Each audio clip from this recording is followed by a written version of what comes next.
Yang pertama, tadi Pak Prabowo menyampaikan, memberikan amanah kepada saya untuk memimpin kementerian untuk memajukan pendidikan.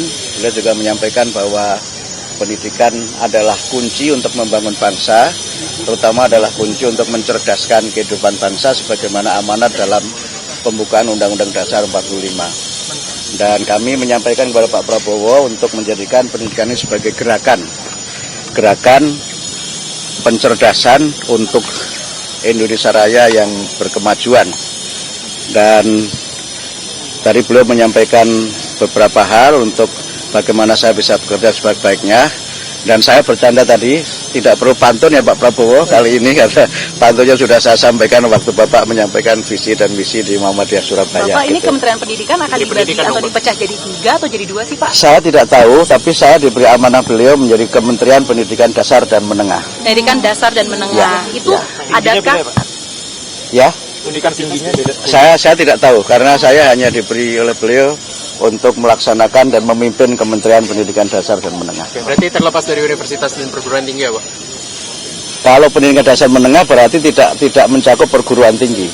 Kalau pendidikan dasar menengah itu nomenklaturnya meliputi pendidikan prasekolah, kemudian sekolah dasar, kemudian sekolah menengah, kemudian pendidikan informal dan pendidikan non formal. Itu tapi yang saya baca. Bapak sempat bertanya nggak sih Pak, kenapa pendidikan itu kementerian harus dipecah? Apakah karena memang ada masalah-masalah yang sebelumnya atau Bapak sempat bertanya gitu? Tidak ada penjelasan dari beliau kenapa itu dipecah.